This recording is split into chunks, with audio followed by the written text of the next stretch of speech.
है पानी की अक़साम बयान करने लगे।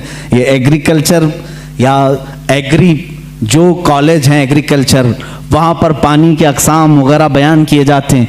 हाईएस्ट जो बयान किए गए हैं वो 11, 12, 13 किस्म के पानी बयान किए हैं। 11 किस्म के, 12 किस्म के, बाज़ यूनिवर्सिटी में 13 किस्म के। इस पर भी मुहक्किकीन ने तहकीक की है कि एग्रीकल्चर यूनिवर्सिटीज़ में पानी के अलग अलग किस्में कैसे कैसे बयान की गई। लेकिन इमाम मोहम्मद रज़ा ख़ान फ़ाज़िल बरेलवी रज़ियल्लाहु ताला अन्हु से जब सवाल हुआ तो आपने 303 किस्म के पानी बयान फरमाए हैं। इतने पानी के अक़साम बयान की।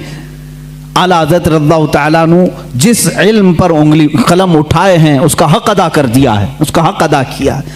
आपका दूसरा सफ़र हज था। गालिबन 1906 में आप दूसरी मरतबा हज्जे काबा के लिए तशरीफ़ ले गए थे। आपके बड़े साहबजादे हुज्जतुल इस्लाम मौलाना हामिद रज़ा ख़ान रहमतुल्लाह अलैह भी आपके साथ थे। हज की हाज़िरी के वक्त, उस वक्त वहाँ पर जाहिर सी बात, मैं 1906 की बात कर रहा हूँ, वहाबियत का गलगला नहीं था। अहले सुन्नत व जमात थे, तुर्कियों की खिलाफत थी। सुन्नी आशिकाने रसूल मक्का में भी थे, मदीने में भी थे। उलमाए हरमैन तय्यबैन थे। जैसी उलमा को मालूम हुआ हिंदुस्तान से एक जवान आलिम दीन है, वो आए और उनके इल्म का तूती बोलता था उस वक्त।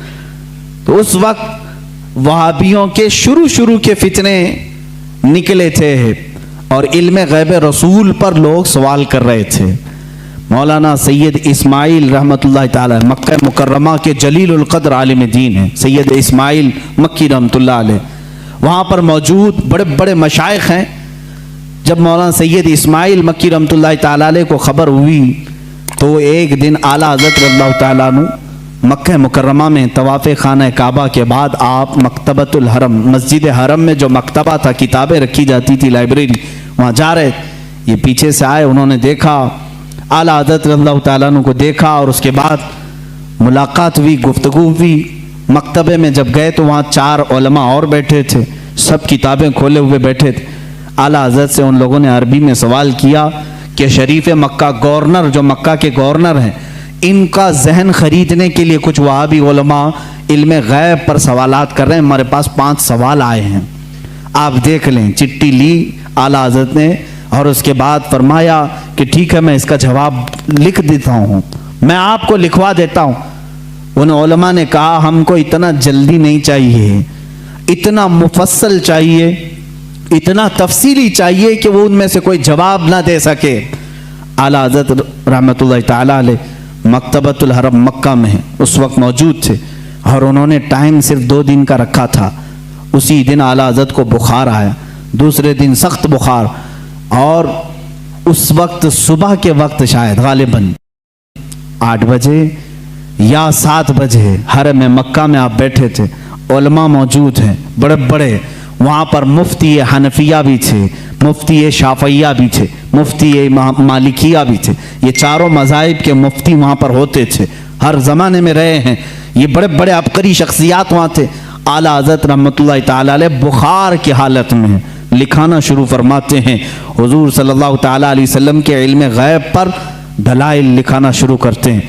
कुरान की आयतें पहले लिखाई, अहादीस रसूल जमा किया, अक़वाले सलफ़ व सालिहीन जमा किया, सहाबा व ताबईन के मुतालिक मंसूब बातें लिखाई। यहाँ तक कि वो किताब तकरीबन 200 सफ़हात पर मुश्तमिल हो गई, जिसमें दलाइल का अंबार है। 70 से ज़्यादा दलीलें आपकी तरफ खुद से दी गई हैं। कुरानी आयात अपनी जगह पर, अहादीस रसूल अपनी जगह पर, अक़वाले सलफ़ व सालिहीन सब अपनी जगह पर। 8 घंटे मुसलसल लिखाते रहे। 8 घंटे में पूरी किताब तैयार हुई, जिसका नाम रखा अद-दौलतुल मक्किया बिल माद्दतिल गैबिया। ये मिस्र से भी शाया हुई है, जिसको अभी नाम की तब्दीली के साथ वहाँ के एक बड़े मशहूर आलिम, वहाँ के एक उस्ताद ने शाया किया है, रफ़उर रैब अम्मा नालल मुस्तफ़ा मिनल गैब। ये किताब ऐसी हलचल मचा दी मक्का में। 8 घंटे में लिखी हुई किताब है, जिसमें तकरीबन 200 दलाइल मौजूद हैं, 70 से ज़्यादा अक़वाल मौजूद हैं। ये तमाम दलाइल लिखने के बाद आला हज़रत रहमतुल्लाह ताला अलैह उसमें तफसीर के हवाले जाते, रेफरेंस सब हैं, ऐसा नहीं कि मुंह से बोलते चले गए। तफसीर के और उसूल हदीस के रेफरेंस हैं, फलां हदीस की किताब में ये इबारत है, फलां तफसीर की किताब में ये लिखा हुआ है, फलां इल्म फ़िक़्ह की किताब में ये लिखा है, फलां मुहद्दिस ने ये बयान किया। सबके रेफरेंस के साथ लिखाया, जबकि सामने आपके कोई किताब भी नहीं थी। सारी चीज़ें लिखा करके पेश किया। आखिर में फरमाते हैं फ़कीर बीमार है, बुखार ज़दा है, अलालत में है और सफ़र के हालत में है, साथ अपनी किताबें नहीं रखता। मेरी बसात के मुताबिक जो कुछ जहन में हाजिर हुआ वो पेश कर दिया, बाकी सब अल्लाह रब्बुल इज़्ज़त जिससे चाहे दीन का काम ले। अज़ीज़ान गिरामी, ये किताब जब गवर्नर मक्का शरीफ मक्का के पास सुनाई गई, पूरी रात भर बैठ करके वो शरीफ मक्का किताब सुनते रहे। दूसरी रात आई, पूरी किताब सुनी, यहाँ तक कि उलमाए मक्का उलमाए मदीना हाजिर होते हैं और आला हजरत से दस्त बस्ता कहते हैं आप अपनी इजाज़ात हदीसा हमें अता फरमाएं, आप अपनी इजाज़ात में हमें शामिल फरमाएं। उसी सफ़र हज में आला हजरत रहमतुल्लाह ताला अलैह ने उलमाए हरमैन को अपनी इजाज़ात अता फरमाई। लोग हरम के उलमा से अपनी इजाजत लेने आते थे और हरमैन के उलमा ने आला हजरत को से अपनी इजाजत लेने में फख्र महसूस फरमाया। वहाँ के मरजउल उलमा थे, एक बड़े पाए के बुजुर्ग हैं, उनकी बारगाह में जब आला हजरत पहुँचे, बड़ा अदब करते थे मक्का और मदीने के उलमा का। आला हजरत ने उनके जानू को चूमा, उनके जानू को चूमा। वो 70 साल से ज़्यादा की उम्र के थे। उन्होंने बरजस्ता कहा, ए हिंदी आलिम अहमद रज़ा, हक तो यह है कि मैं तुम्हारे नालैन को चूमूं, हक तो यह है कि मैं तुम्हारे कदमों को चूमूं। आला हज़रत रज़ियल्लाहु ताला अन्हु को ये जो मकाम दिया उलमाए हरमैन ने, सिर्फ इसलिए कि जब इस नौजवान आलिम दीन ने मेरे मुस्तफ़ा की शान में अगर किसी ने गैब के इल्म पर सवाल किया तो कलम से ऐसा जिहाद किया है, दांत खट्टे ही नहीं टुकड़े टुकड़े करके रख दिए। आला हज़रत रज़ियल्लाहु ताला अन्हु का ये कमाल था, जिस इल्म में आपने कलम उठाया उसका हक अदा किया है। और ये अद्दौलतुल मक्किया बिल माद्दतिल गैबिया, मैं समझता हूँ आला हज़रत की करामतों में से करामत है। पढ़े लिखे लोग समझेंगे, जाहिल तो भोंकते रहेंगे, उनको क्या फ़र्क पड़ता है।